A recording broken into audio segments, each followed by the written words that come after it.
국내 유일한 아시아 전문 팟캐스트 아시아팟.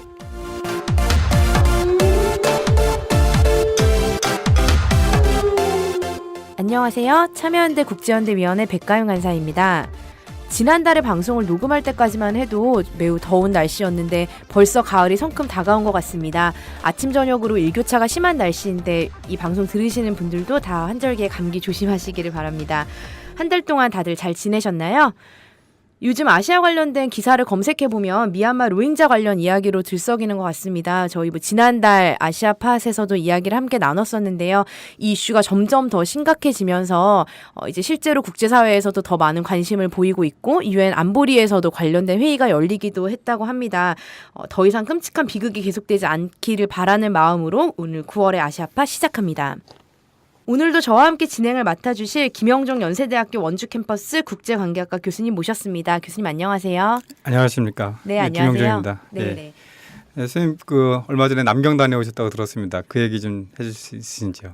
네, 제가 남경, 그러니까 중국어로 하면 난징이죠. 난징에 한 3박 4일 정도 출장을 다녀왔어요. 근데 저도 사실 중국을 처음 가본 거였는데 한국, 중국, 일본이 역사적으로도 굉장히 가까이 붙어 있는 나라들이고 또 사실 근데 공통적으로 역사 인식이 같다라고 보긴 좀 어렵잖아요. 같은 이제 사건도 다르게 해석을 하는 경우가 많아서 그래서 한 16년 전부터 한국, 중국, 일본의 역사학자들이 같이 모여서 그 동아시아 역사에 대한 공통의 인식을 가져보자라는 식의 회의를 계속 진행을 하고 계세요. 그래서 저는 그 회의에 초대돼서 다녀왔고요. 한 번은 중국에서 한 번은 일본에서 그다음엔 한국에서 이렇게 돌아가면서 진행을 하고 이제 올해는 난징에서 열리게 되었습니다. 근데 다들 아시겠지만 사실 난징은 난징 대학살로 많이 알려져 있어요. 그래서 올해가 사실은 난징 대학살이 일어났던 지 꼭 80년이 되는 해입니다. 그래서 1937년에 일어났던 끔찍한 대학살이죠. 그래서 그때 당시에 중국을 점령했던 일본군들이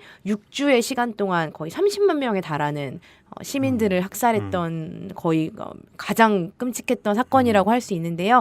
나중에 기회가 되시는 분들은 실제 남경에 가셔서 그 학살터가 이제 그대로 남아 있거든요. 발굴하는 그 모습이. 그래서 그런 것도 한번 보시면 좋을 것 같고 또 나중에 저희가 기회가 되면 아시아팟에서도 관련된 이야기를 한번 들어보는 시간을 가져도 좋을 것 같습니다. 네네. 음식은 좀 힘들었어요. 음식은 좀 저한테 맞지 않아서 조금 고생을 하고 왔습니다.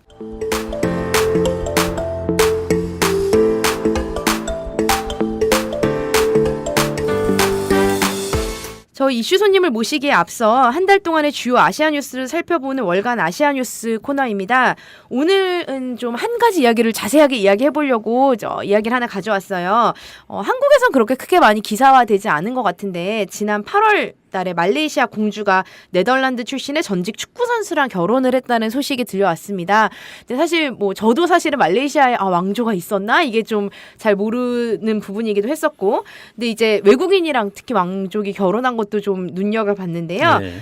그때 당시에 결혼했던 네덜란드 축구 선수는 이슬람 전통에 따라서 이슬람으로 개종하고 결혼 지참금도 형식적인 거겠죠. 일단 왕조랑 결혼을 하니까 한 8,000원 정도 우리 돈으로 지불을 했다고 합니다.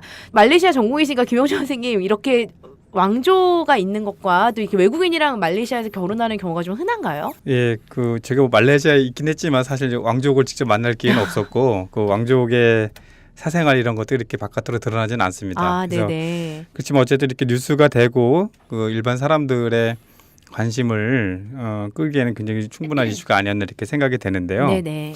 먼저 말씀드리면 이제 왕조라고 하는데 사실은 말레이시아에는 그 말레이시아라는 국가가 형성되기 이전에 우리식으로 하면 지금 이제 도에 해당되는 그 행정 단위들이 하나의 술탄이 있는 하나의 작은 왕국 같은 그런 개념이고, 네네. 지금도 그런 9개의 술탄이 각 지역의 관할권, 특히 이제 종교적 관할권에 네네. 책임지고 있습니다. 아니 그리고 술탄이라고 하면 아라비안 나이트에 나오는 술탄이 그렇죠. 생각나는데. 그렇죠. 그러니까 이슬람에 대한 그쵸, 그러니까 네네. 최고 이슬람 종교 문제에 있어서의 최고의 권위를 가지고 있고, 물론 그 이전에는 이제 정치적 최고 네네. 권위까지도 지녔는데 지금은 이제 입헌군주제를 채택하고 네. 있고요. 대신에 9명의 술탄이 존재하기 때문에 그러니까 국가를 대표하는 지위에 있는 왕이라고 하는 것은 5년에 한 번씩 그 9명의 술탄이 모여서 회의를 하게 됩니다. 그래서 네네. 회의를 해가지고 가장 적합한 사람을 고르게 돼 있는데 실제로는 이제 돌아가게 돼 있죠. 그래서 네네네. 순서대로 돌아가는데 가장 처음에 시작했던 사람은 나이 순으로 이렇게 정했다. 뭐 이제 그런 얘기들이 있습니다. 네네. 그래서 사실은 어떻게 보면 이제 동남아시아 또는 뭐 여러 국가에서 아직도 이제 왕조가 존재하고 있는 국가들이 꽤 있는데 네네. 말레이시아는 그런 의미에서는 어떻게 보면은 국왕이라고 하는 상징적이고 국민들의 통합의 중심점, 구심점 이런 측면에서는 좀 약하죠. 특히 뭐 지난해 돌아가신 뭐 태국 국왕이라든가 푸미콘 국왕이라든가 아니면 지금도 정치 경제적 그리고 사회문화적 모든 핵심의 권위를 누리고 있는 네네. 브루나이 국왕과 같은 비견할 것은 아니고요. 동남아 말레이시아 같은 경우는 어떻게 보면 상징적인 존재로 남아 있지만 5년에 한 번씩 돌아가고 네네. 그렇기 때문에 국민적 추앙이라든가 존경심 이런 것과는 좀 거리가 멉니다. 네네. 그래서 이번에 결혼을 하게 된 이 공주는 그 9개 술탄 중에서 싱가포르가 국경을 맞대고 있는 네네. 조호르라는 그 주의 술탄이 되겠습니다. 가장 그 세력이 큰 술탄이라고 제가 예, 기사에서 봤던 그렇죠. 것 같아요. 왜냐하면은 거기가 우리식으로 하면은 농토도 굉장히 기름지고 네네. 그래서 먹고 사는 거에 있어서 근본적으로 문제가 없었던 네. 상대적으로 중산층이 발달한 이제 그런 주가 되겠고요. 네네. 그리고 세력이 크다고 하는 것은 이 술탄의 문제인데 술탄이 이제 기업을 직접 네. 경영하고 있습니다. 그래서 쉽게 얘기하면은 정부에서 주는 그 보조금이라고 하는 것이 네네네. 한 달에 약 한 8천만 원 정도 되는데 술탄이 이제 공공연하게 얘기를 하죠. 나도 평범한 사람이기도 하다. 술탄이기 네네. 이전에 그렇기 때문에 뭔가의 경제적 행위를 하는 것을 당연시 이렇게 밝히고 있는데 굉장히 많은 기업 활동들을 하고 있습니다. 네네. 그래서 이분의 이제 재산이라는 것이 뭐 공개된 바는 없지만 굉장히 상당하게 한 액수에 달할 것이다 이렇게 보고 있고요. 근데 좀 불편한 얘기긴 하지만 특히 이제 술탄들 중에서는 존경을 받는 술탄들도 있고 아닌 술탄도 아닌 있군요. 술탄들도 있는데 이 경우는 아닌 술탄에 속합니다. 아이고. 특히 이제 80년대 네네. 굉장히 여러 가지 폭력 사건, 어. 폭력 및 어떻게 보면 이제 폭력의 결과로 사람이 사망하는 네네. 그런 사건들의 다수의 연루가 됩니다. 그래서 이 조호르 술탄의 가문에 얽힌 범죄적 행위 때문에 어떻게 보면 면책 특권을 규정했던 헌법을 개정하는 단계까지 이르게 되는 실제 개정이 됐나요? 개정이 됐죠. 예, 그래서 실제로 어떻게 이제 문제적 소지가 있는 가문이다 이렇게 볼 수 있겠고요. 얘기가 좀 다른 데로 샜는데 다시 얘기로 돌아오면 이제 결혼의 문제 네네. 있지 않습니까? 그래서 근데 보면 외국인과의 결혼, 특히 이제 말레이시아 사회를 주도하는 이 엘리트 계층, 네네. 왕족 및 정치 엘리트 가문에 있어서의 외국인과의 결혼은 의외로 굉장히 흔합니다. 네, 의외로 굉장히 흔하고요. 특히 이번에 결혼한 공주가 이제 사남 일녀 중에 네네. 유일한 딸. 유일한 딸로 이렇게 네. 돼 있는데 지금 이 공주의 할머니가 영국 사람이고요. 그리고 우리 지금 고조 할머니쯤 되겠죠. 고조 할아버지의 아내들 중에서 두 네네. 명이 한 사람은 영국계, 한 사람은 루마니아계였습니다. 다 유럽 쪽으로. 네네. 루마니아계였고요. 그 다음에 이제 9명의 술탄 중에서 이제 다른 술탄들 중에서도 파항이라는 다른 또 지역이 있습니다. 네네. 주 이름인데 거기 술탄 같은 경우에는 배우자가 이제 파키스탄 네네. 계인 경우도 있고요. 굉장히 다양하게 다른 굉장히 그 다양하죠. 인종이나 예. 민족과도 결혼을 하는 경우가 있네요. 네, 그렇습니다. 그리고 이제 주요 정치 지도자들 그리고 우리에게도 좀 알려졌던 마하티르라는 사람 네네네. 그리고 그 뒤에 있었던 압둘라 바다이 뭐 이런 사람들 보면은 마하티르 같은 경우는 그 본인이 네네. 인도계 혈통입니다. 아버지가 이름을 딱 들어봐도 그러네요. 인도에서 이제 네네. 오게 됐고요. 그런데 사실은 그 후로 여러 가지 경로를 통해서 네네. 정치에 입문하면서 말레이화라고 하는 자기 정체성을 다시 바꾸게 됩니다. 그래서 네네. 제가 이제 말씀드리고 싶은 것은 왕족 및 주요 정치 엘리트들이 그 외부 사람 특히 말레이가 아닌 그리고 무슬림이 아닌 사람과 결혼을 하게 되는데 네네. 그 과정이 사회적 개방성과 종족 및 타 종족에 대한 그 이해도를 높이는 그런 순기능적으로 확산되는 것이 아니라 아이고, 네. 오히려 그들만의 세계에서는 그런 것들이 허용이 되고 일반 사회에 있어서는 그들은 다시 자기들의 혈통적 혼혈에 대한 그런 것을 감추게 되고 다시 자기들이 말레이로서의 정체성을 강조하게 됩니다. 그래서 사실은 일반 사람들이 국제 결혼을 했을 경우에는 국제 결혼이라고 하는 것은 가장 더 중요한 것은 무슬림과 비무슬림 간의 결혼인데 네네. 비무슬림이 무슬림과 결혼했을 때는 자동적으로 개종이 돼야 됩니다. 왜냐하면은 네네. 무슬림이 비무슬림과 결혼할 수 없게 돼 있거든요. 네네네. 그래서 이번에 예, 결혼한 그 예, 네덜란드 그렇죠. 예, 분도 그런 문제가 개종을 생깁니다. 했다고 그래서 나오더라고요. 사실은 말레이계를 정치 중심에 놓고 네네. 말레이계가 어떻게 보면 주류에 담게 되는데 네네. 그 주류에 담기 위해서 그 정체성을 굉장히 강조하게 됩니다. 그래서 어떻게 보면 좀 약간 이중적인 그러네요. 예, 실제 네네. 그 왕족과 정치 엘리트들은 그런 거에 개의치 않은 그런 혼인을 하면서도 실제로 대중에 있어서는 말레이로서의 순수성, 말레이로서의 정체성 그리고 종교적 요인과 결합되는 그런 그 정치적 요인들을 결합하고 있다 이렇게 볼 수 있습니다. 그러니까 사실은 뭐 그 오래전 예전에 뭐 따져본다거나 그러니까 할머니 할아버지까지 올라간다거나 아니면 다른 왕조를 봤을 때도 어떻게 보면 저도 말레이시아에 대해서 갖고 있는 인상은 굉장히 다양한 인종들이 섞여 사는 그런 곳이라는 인상을 갖고 있는데 실제로 이제 엘리트 계급들은 자기네들의 말레이 정통성을 실제로 이렇게 피가 많이 섞였음에도 불구하고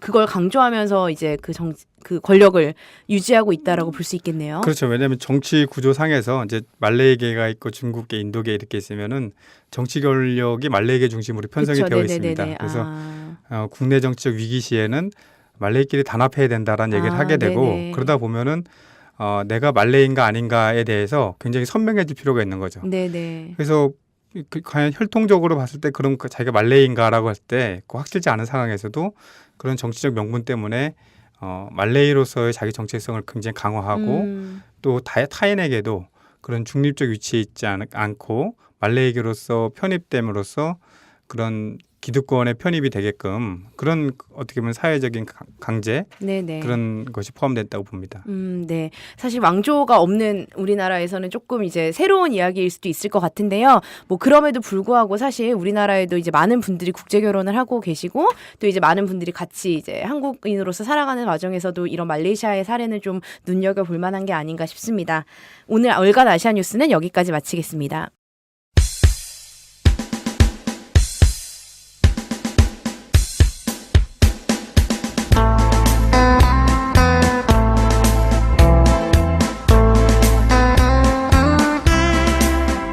네, 오늘 이슈 분석 시간입니다. 오늘도 좀 특별한 분을 모셨습니다. 저희가 사실 매번 굉장히 특별한 분을 모시고 있어요. 왜냐하면 우리나라에 이제 아시아 전문가들도 정말 많이 안 계시고 또 이런 이슈를 하시는 분들도 많이 안 계시기 때문에 저희가 모시는 분들은 사실 그 분야에서 가장 열심히 활동하고 계시는 전문가 분들이라고 저는 자신하고 있습니다.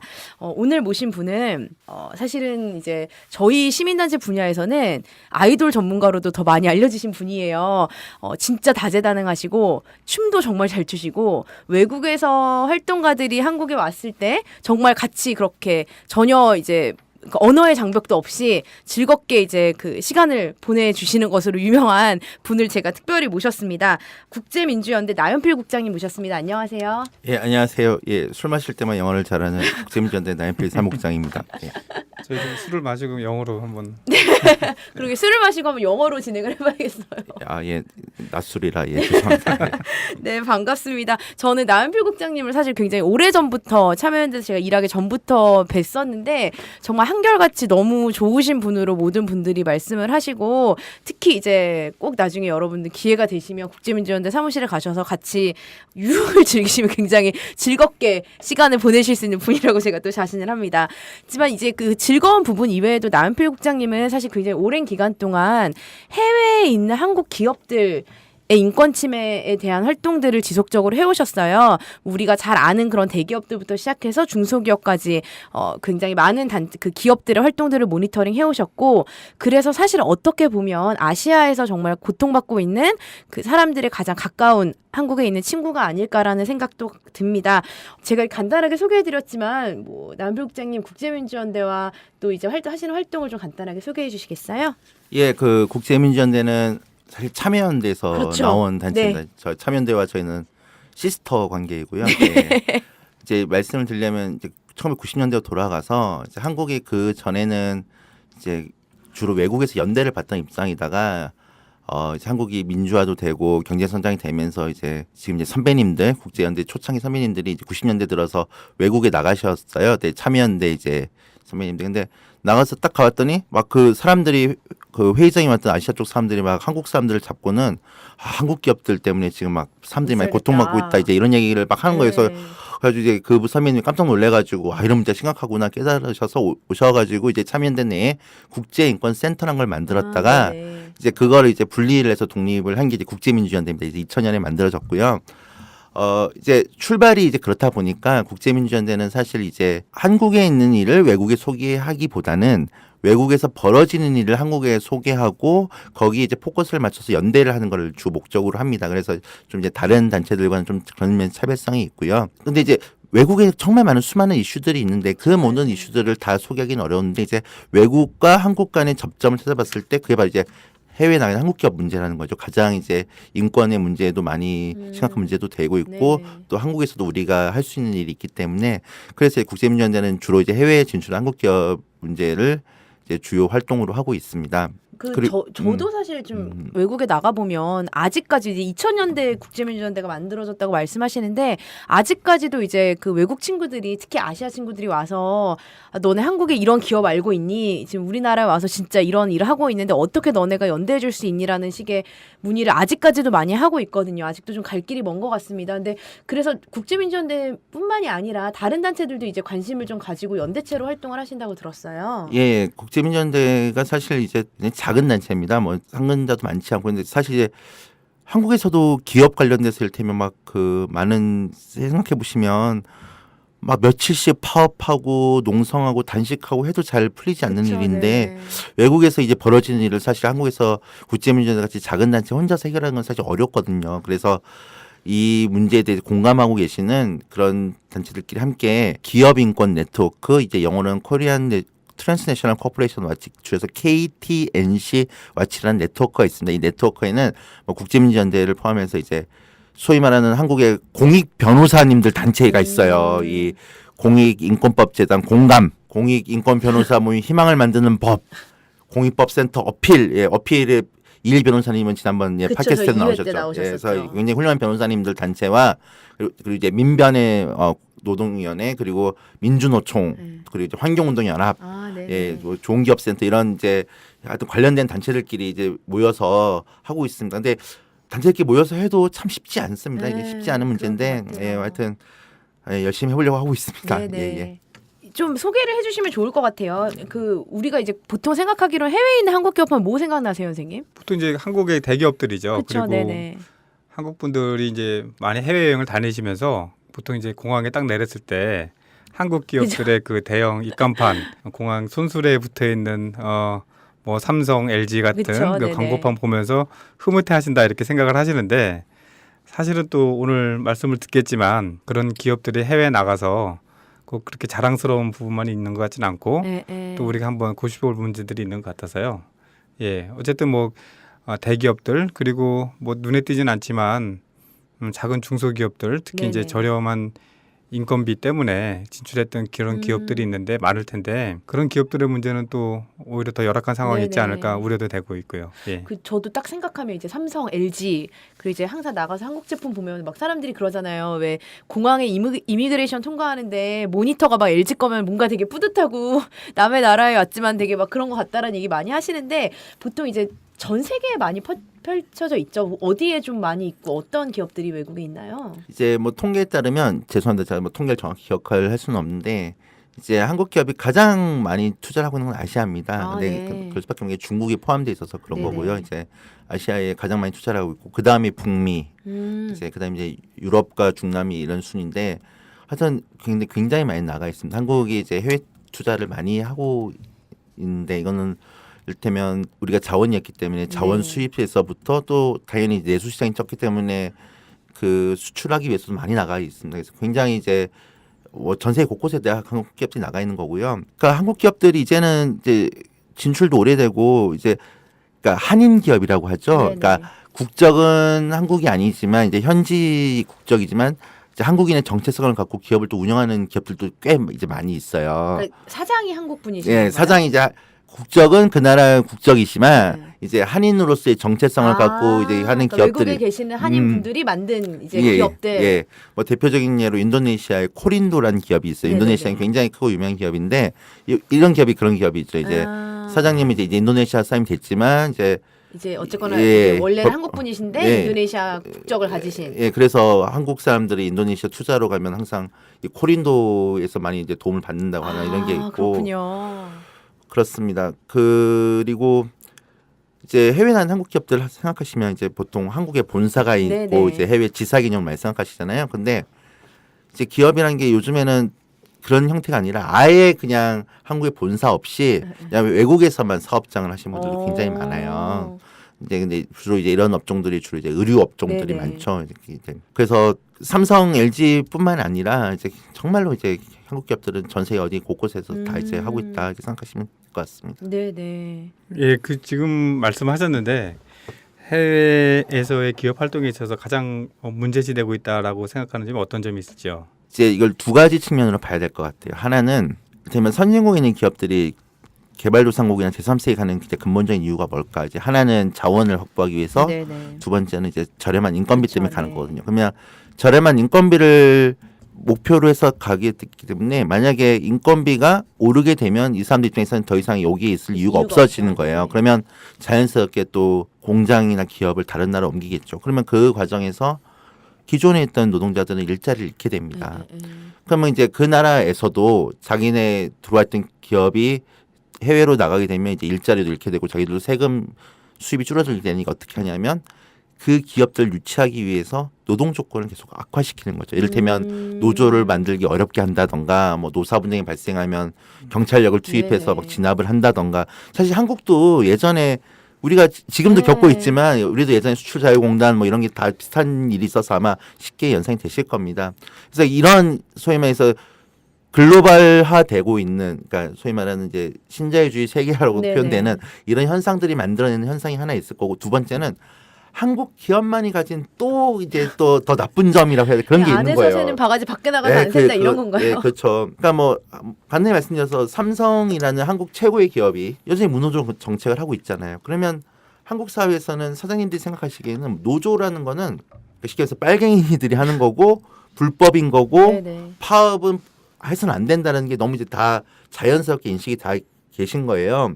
그래서 한국에서도 사실 뭐 노동자들이 파업하면 정말로 엄청난 손해배상을 감수해야 되고 뭐 모든 파업을 다 불법화하는데 이런 한국에서도 이런데 이 기업들이 한국보다 훨씬 법도 제대로 갖춰지지 않는 나라에 가서는 당연하게도 노조를 만든다는 것을 절대 허용도 하지도 않고 또 파업하면 막 경찰 부르는 것 따라서 이제 막 용역 심지어는 부르고, 깡패들도 예. 불러서 이제 하는 이런 일들이 벌어지는 거죠. 그래서 이게 제가 이제 그런 나라들 활동가들 만나면 항상 저한테 물어봐요. 왜 한국 기업들은 그렇게 노조를 못 만들게 하냐. 그러니까 심지어는 이게 어용 노조라고 있잖아요. 네네. 이를테면 이제 회사랑 이렇게 잘 쿵짝쿵짝하는 예, 노조들. 네네네. 심지어 한국 업체들은 이 어용 노조도 허용을 잘 안 하려 그러는 거예요. 외국에 나가면. 예, 노조라는 말 자체가 싫은 거야, 그냥. 예. 어... 그러니까 그리고 이제 지금은 많이 없어졌는데 이제 주로 외국에 나가 계신 분들이 이제 소위 말해서 아저씨들이 많이 가시잖아요. 이제 네. 그 생계 벌러 가시면 그러니까 그 보통 이제 의류업체에서 어린 여성들이 많이 이제 일을 하는데 이제 예전에는 이제 그런 여성들 상대해서 이를테면 성희롱이라던가 네. 뭐 이런 이제 폭언, 폭행 이런 게 굉장히 많았다고 해요. 근데 요즘에는 이제 많이 이제 그런 일들이 잘 없는데 네네. 그럼에도 불구하고 여전히 그러니까 한국식의 그런 사장님 문화 위계 네. 문화 이런 게 있죠. 그래서 막 항상 말을 할 때 되게 이렇게 막 고압적으로 이게 손으로 이렇게 하는 거나 이제 발짓으로 너 이렇게 발로 이렇게 너 저거 좀 치워 하면서 이제 발로 이렇게 가리키는데 이제 우리는 이제 우리 문화에서는 그거 뭐 그럴 수 있지 생각할 수도 있는 아니 그럴 수 없을 것 같아요. 예, 저는. 그러니까 이제 뭐 그게 그럴 수 뭐 그냥 전화할 때 연세 분들은 뭐 그럴 수 있지라고 생각할 수 있는데 외국 사람들 입장에서 그게 굉장히 굉장히 모욕적인 모욕적이죠. 거예요. 네. 어떻게 발로 네. 저렇게 할 수 있어? 그쵸. 그리고 이제 근데 우리 사장님들은 이제 그런 걸 잘 모르시는 거죠. 예. 그렇죠. 그 바디랭귀지도 그 예. 문화마다 그럼요, 네네. 의미하는 게 네, 달라서 맞습니다. 오해를 살 수 있는데 예, 예.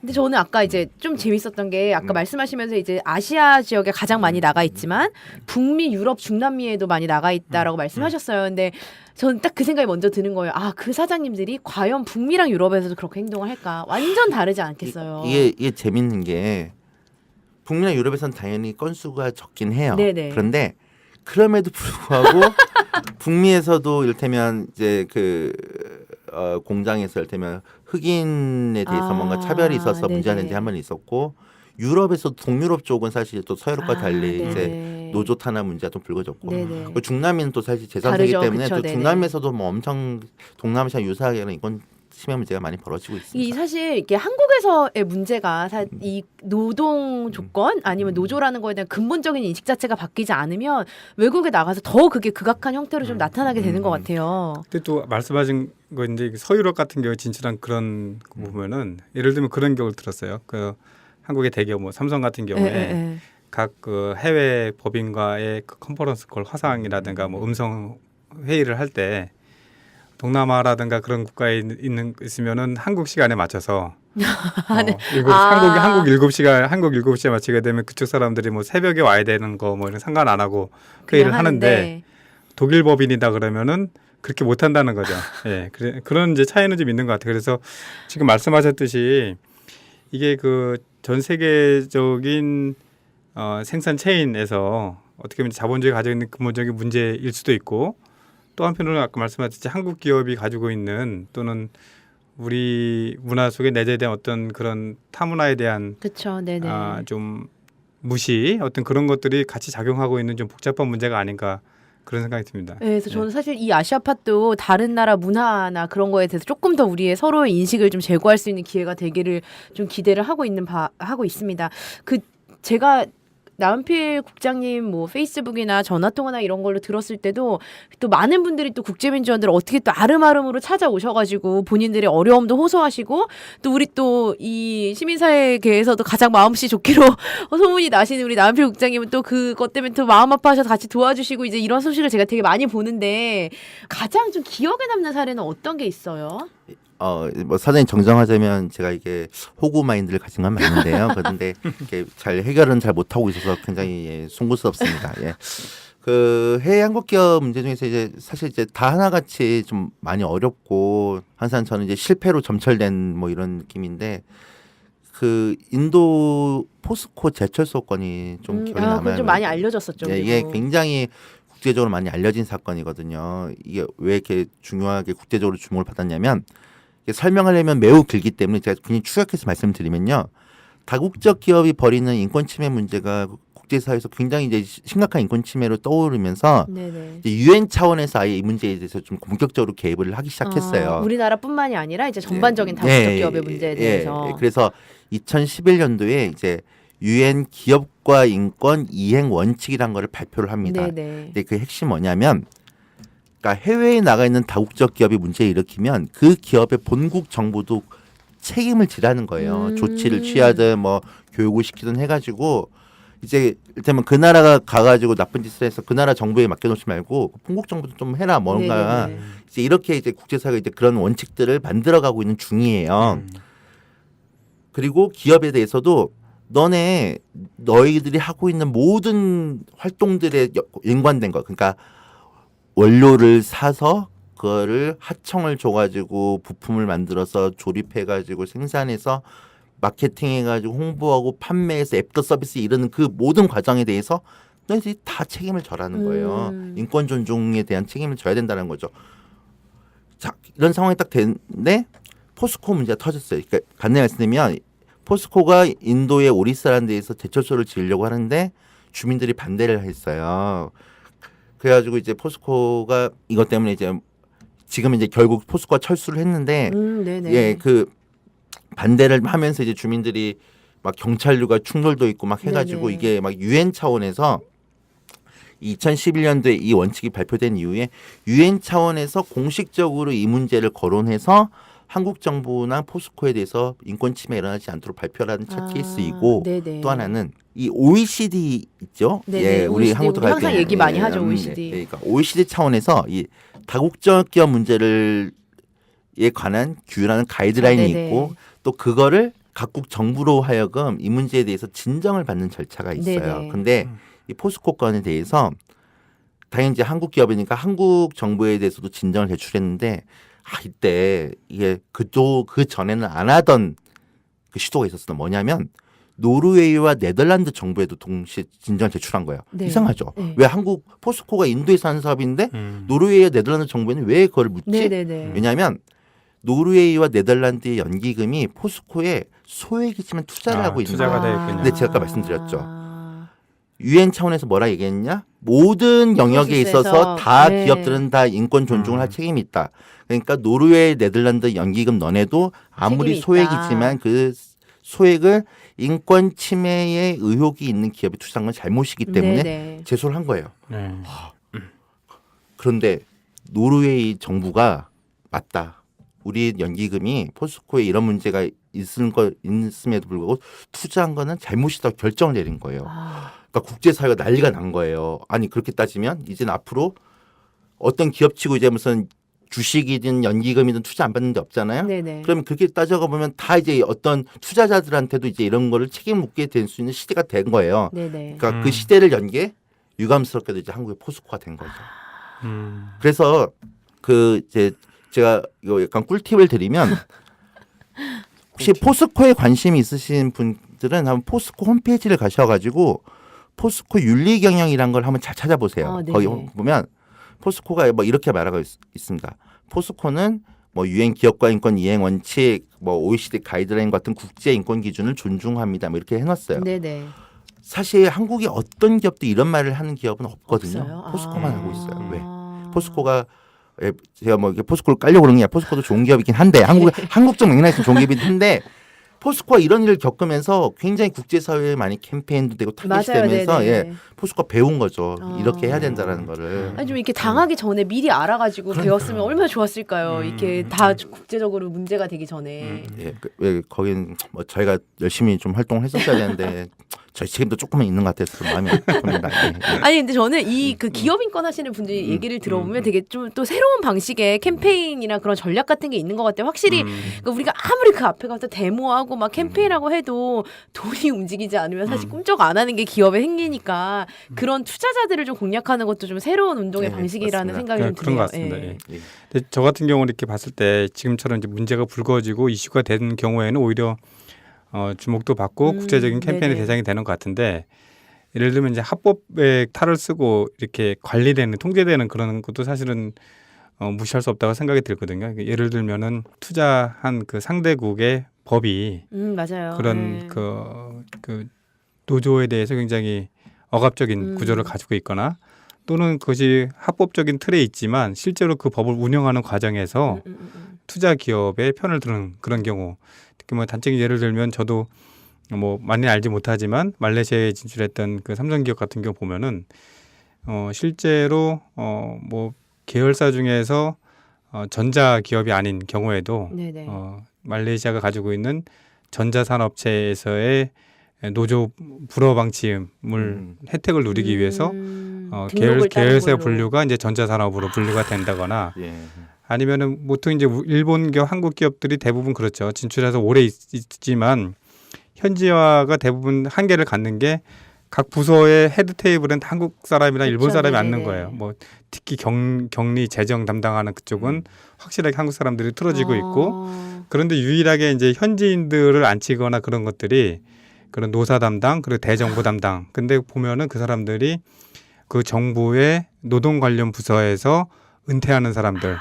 그러니까 흔히 해서 전관 예우의 혜택을 받아서 네네네네. 그 사람들 스카우트하게 오는 거죠. 그랬을 때 사내에서 그런 문제가 생긴다. 조짐이 네네. 보이면은 그 사람들은 자기 정부에게 그런 탄원을 하게 됩니다.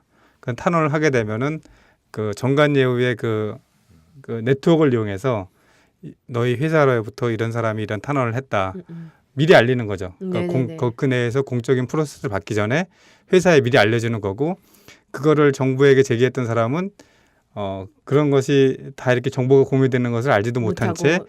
회사에서 조용히 이제 떠나게 되는 이제 그런 조치를 받게 되죠. 그 보면 사실은 그렇기 때문에 그 큰 이슈가 없지만 일상적인 평화 속에서 누려지는 그런 어떻게 보면 공조 그런 것도 사실 좀 문제가 있다고 보여집니다. 저는 이제 기업들한테 이런 거 하거나 왜냐하면 일반 시민들한테 이렇게 얘기해 보면 그러는 거니까 아니 예를 들면 뭐 포스코가 인도에 가서 우리는 인도 법대로 했다. 근데 우리가 뭐 인도 법을 넘어서까지 어떻게 해줄 수는 없는 거 아니냐. 그 나라 법대로 했는데 그 인도 정부도 오케이 했는데 뭘 더 어떻게 하라는 거냐. 이런 입장을 가질 수도 있을 것 같아요. 기업들은. 근데 그럼에도 불구하고 우리는 기업이 이런 뭐 이제 강제력은 좀 없지만 그런 인권 기준을 지키는 게 중요하다고 이야기를 하는 거잖아요. 어떻게 그런 논리들을 좀 설득할 수 있나요? 뭐 이런 겁니다. 이렇게 뭐 자기들이 글로벌 시장에서 이윤을 얻는 거잖아요. 그러면 글로벌 기준을 따르는 게 맞죠. 네. 그러니까 제가 말씀드리고 싶은 거는 일단 방글라데시 예를 한번 들어볼게요. 네네. 방글라데시는 이제 뭐 최저임금이 너무 낮고 그래가지고 이제 굉장히 많은 의류업체들이 진출해 있는 나라입니다. 뭐 방글라데시 법 자체가 이제 이를테면 경제 특구에서는 노동조합을 설립하기도 굉장히 어렵게 돼 있고 막 이런 나라들이에요.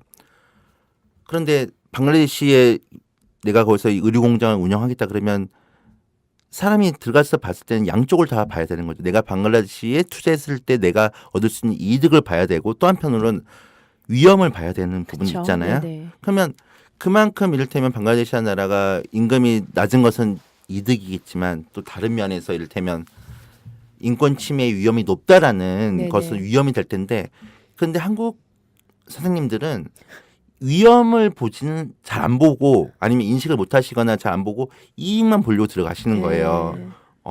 네. 그랬다가 나중에 위험이 생기면 억울하다 말씀하시는 거예요.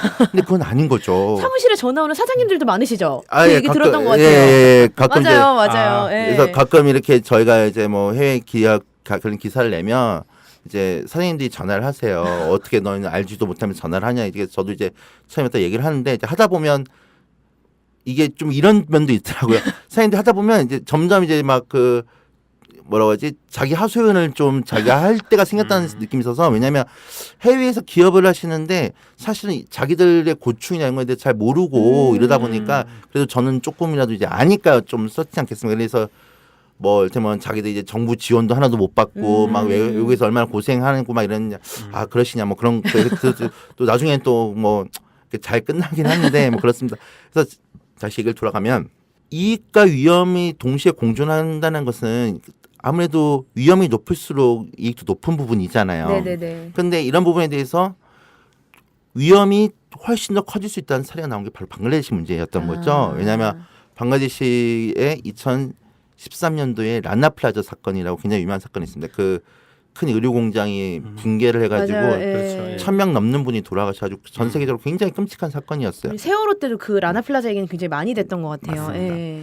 그러니까 라나플라자 사건이 딱 벌어지고 나서 많은 사람들이 의류 산업이 이런 현실이구나 이렇게 막 그러니까 방글라데시는 불도 많이 나고 공장이 무너져서 사람들이 죽어가는 데서 우리가 옷을 굉장히 저렴하게 구입을 하고 있구나라는 자각들이 벌어지면서 그 국가들 사이에서 더 이상 방글라데시 이렇게 우리가 이렇게 해서 안 되겠다 하면서 기준을 하나 만들었어요. 뭐냐면 이제 네네. 어코드라는 게 뭐냐면 빌딩을 그러니까 의류 공장을 지을 때 화재와 지진이나 붕괴로부터 안전한 빌딩 의류 공장을 만들어서 그런 의류 공장에서 생산된 제품만 앞으로 우리가 수입을 하자 이런 일종의 협정을 맺은 거죠. 이게 방글라데시에서 만들어진 거예요? 아니면 전 아니요. 세계가 전 다 세계가 전 세계가 다 전 세계가 동의한? 방글라데시 정부와 그러니까 의류 브랜드들과 방글라데시 정부가 같이 이제 이런 협정을 맺은 거예요. 그러니까 그래서 방글라데시에서 지어지는 건물에 대해서 다른 예. 데 말고. 예. 네네.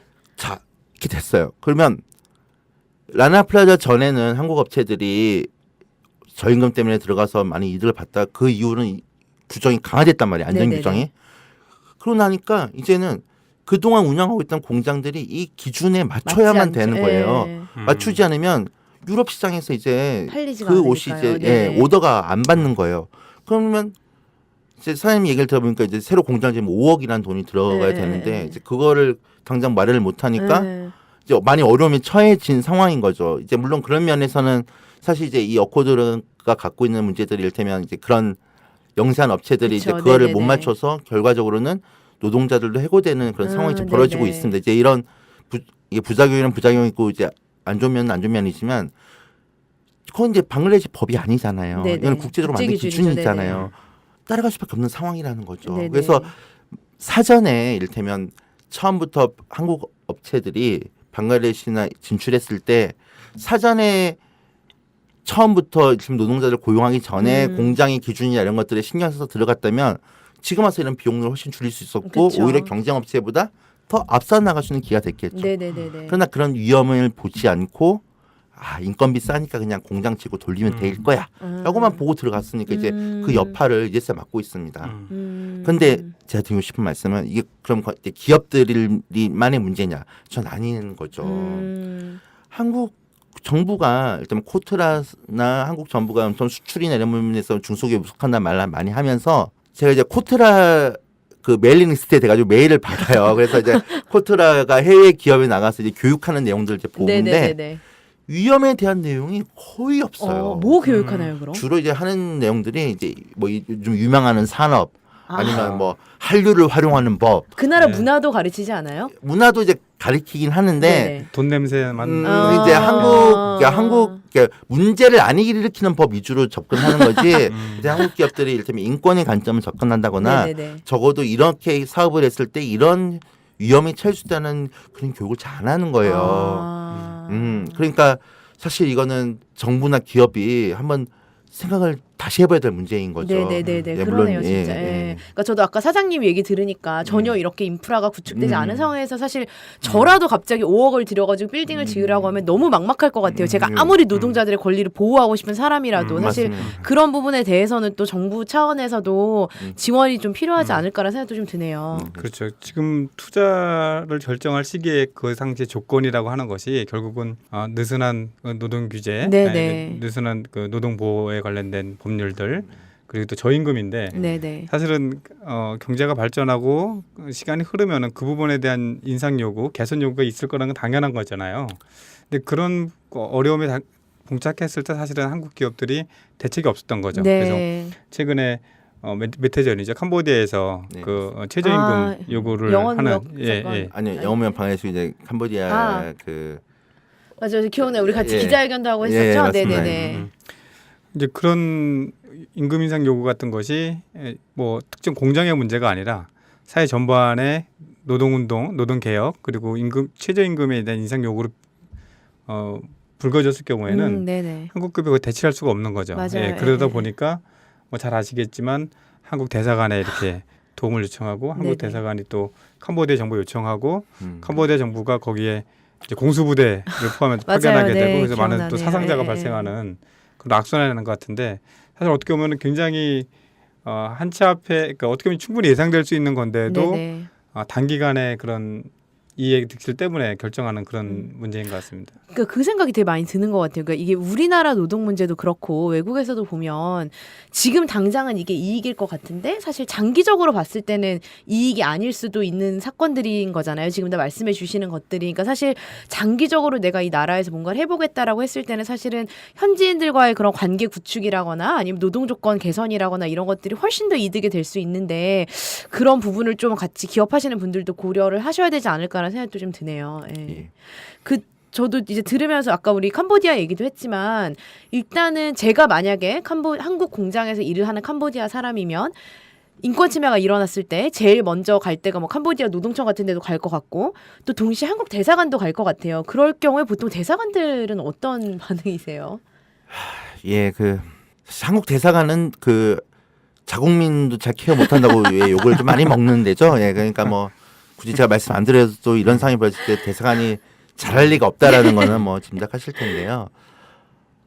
그러니까 대사관의 논리는 이렇습니다. 이제 한국 대사관은 한국인, 그러니까 한국 기업을 보호하는 게 우리 임무지. 우리가 왜 현지 노동자들에 대해서 신경 써야 되냐.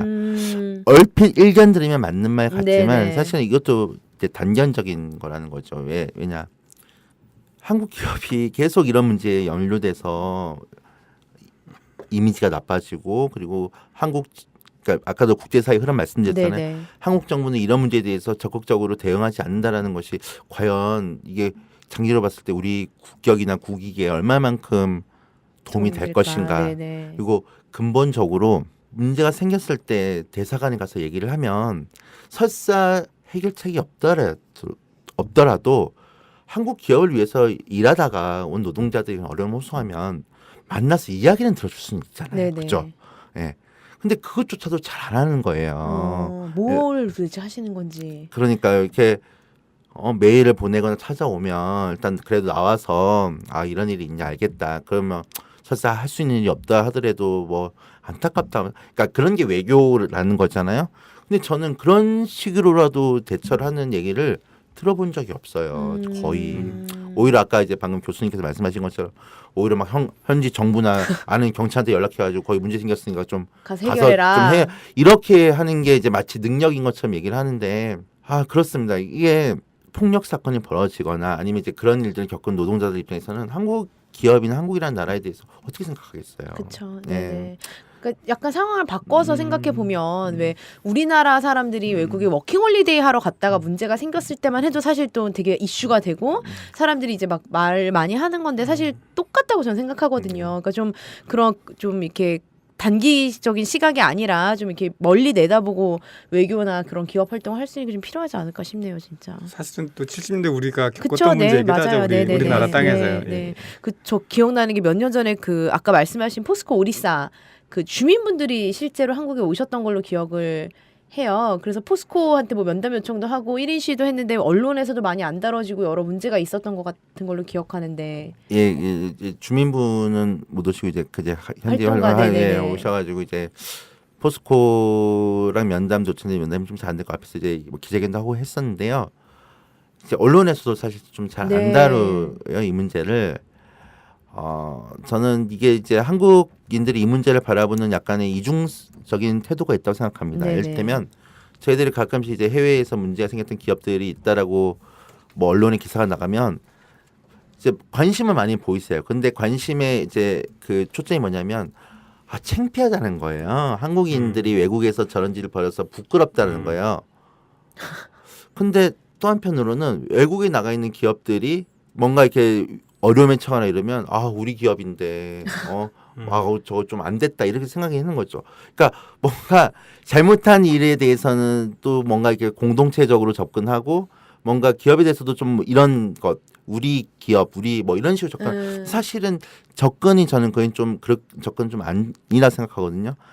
어떤 기업이든 간에 잘못한 일 그대로에 대해서 우리가 지적하고 비판해야 되는 거라고 저는 생각을 합니다. 네네. 그러니까 부끄러운 일이 아니라 왜 이런 일이 발생하고 이런 일을 해결하기 위해서는 우리가 뭘 할지를 접근해야 되는데 부끄럽고 창피해. 이렇게만 사실 끝나버리는 게 좀 많이 안타까운 부분이 있죠. 네네. 예.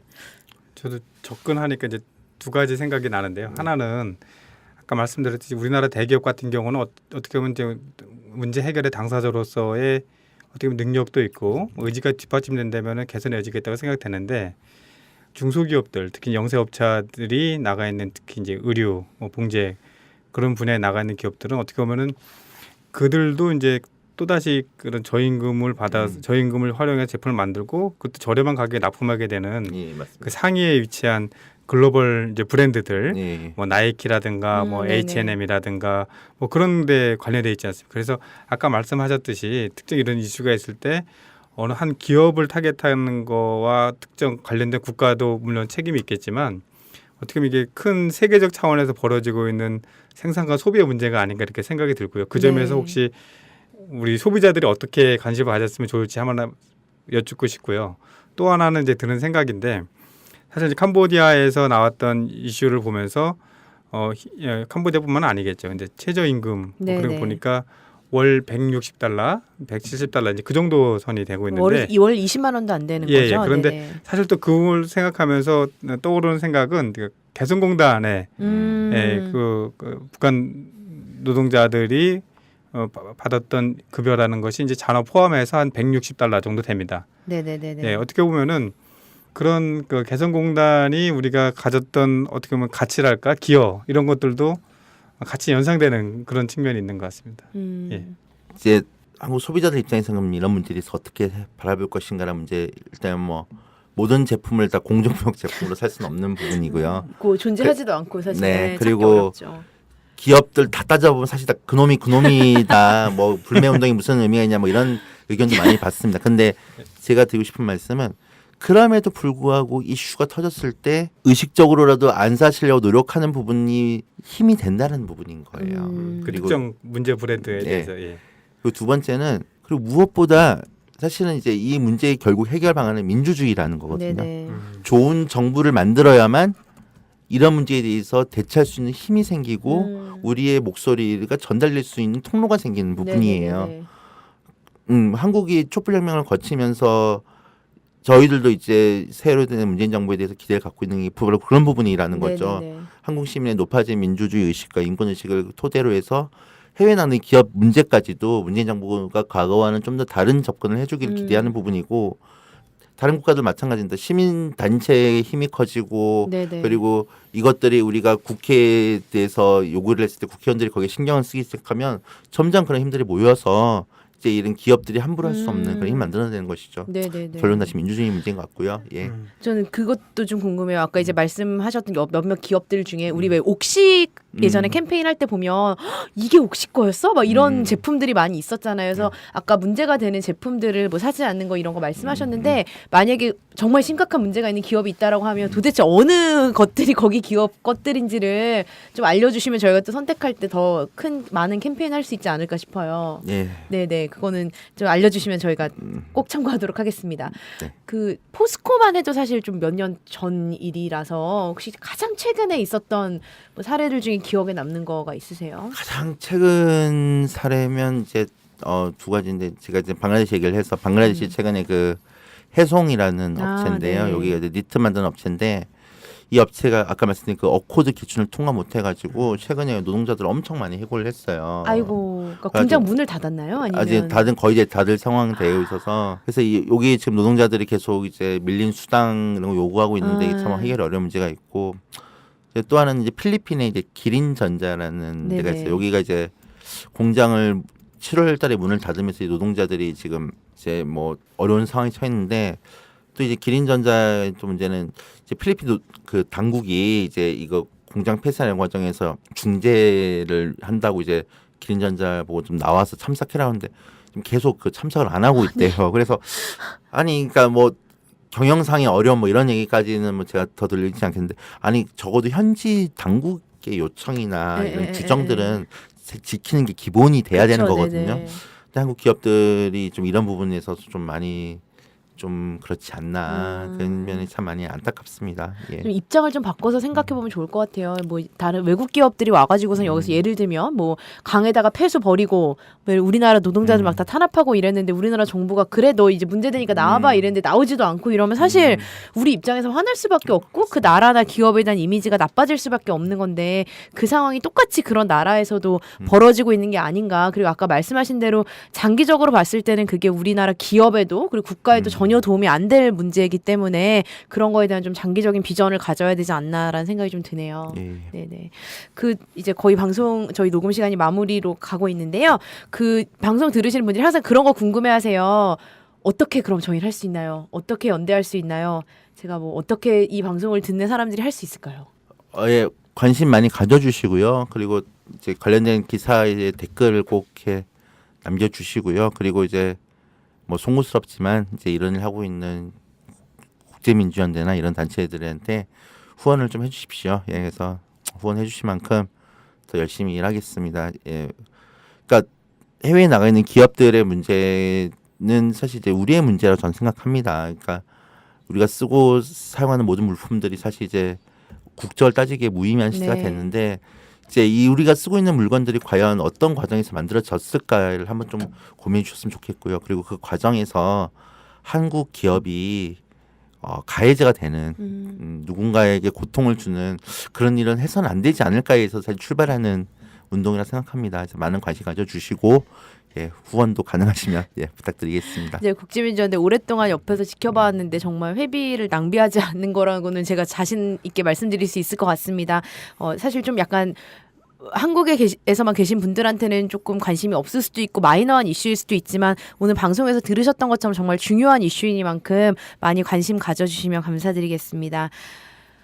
마지막으로 저희 매번 초대 손님께서 준비해 오시는 노래가 있죠. 오늘은 어떤 노래 가지고 오셨을까요? 정말 고민을 많이 했는데요. 제가 뭐 간단히 말씀드리면 제가 2011년인가 그때 이제 태국에 갔었을 때 태국의 그 이제 의류 브랜드 업체가 파업을 하고 있었어요. 한국 업체는 아닙니다만 네네네. 이제 여성 노동자들이 이제 파업하는 장소 갔었는데 이분들이 노래를 부르는데 제가 너무 익숙한 노래인 거예요. 그래서 봤더니 이게 님을 위한 행진곡의 태국 버전이더라고요. 그래서 실제로 님을 위한 행진곡이 아시아에서 굉장히 이 투쟁가요로 그리고 사랑받고 많이 불리는 노래입니다. 각국 언어로 번역이 네, 많이 번역이 되어 있죠? 돼서 네. 예. 그래서 한번 우리에게도 굉장히 뜻깊은 노래잖아요. 네네. 그러니까 연대라는 의미를 한번 우리가 좀 다시 되새기도록 네네. 이 노래를 골랐어요. 근데 이제 이렇게 딱 뭐 굉장히 유튜브에 여러 버전이 있는데 이제 적당을 찾기가 어려워서 이제 중국의 그 농민공들이 부르신 버전이 있더라고요. 네네. 그래서 이제 그 버전으로 한번 준비를 해봤습니다. 예. 네, 알겠습니다. 저희 오늘 마지막으로 중국 농민공이 부른 임을 위한 행진곡을 들으면서 오늘 방송 마무리하도록 하겠습니다. 우리에게 익숙한 멜로디이니만큼 유튜브에서 끝까지 풀 버전을 찾아서 들어보셔도 좋을 것 같습니다. 다음 달부터는 제가 사회를 진행하지 않고 참여연대 이미연 국제연대위원회 팀장께서 이제 사회를 맡아서 진행을 해주실 예정입니다. 이미연 팀장께서 진행하시는 아시아팟에도 많은 관심 부탁드립니다. 오늘 나와주셔서 고맙습니다. 네, 감사합니다. 고맙습니다.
아이고, 싱크대 총장님.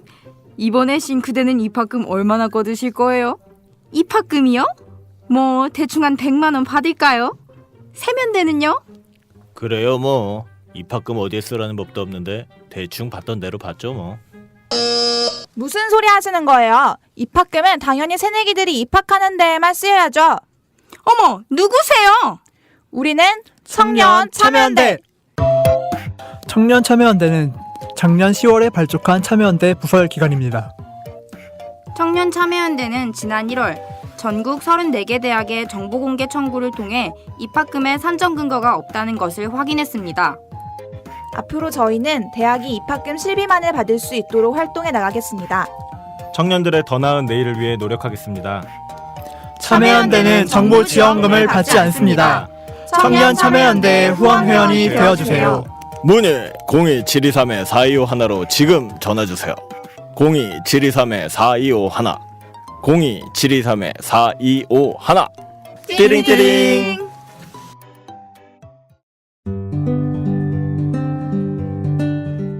안녕하세요.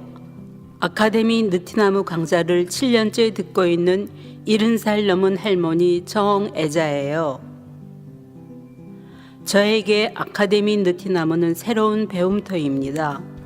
배움을 통해 행동하는 시민의 발걸음에 동참하고 있다는 것이 뿌듯하답니다.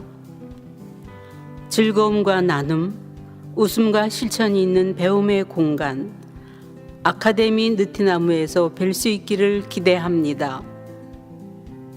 참, 아카데미 느티나무는 참여연대 부설 시민교육기관입니다.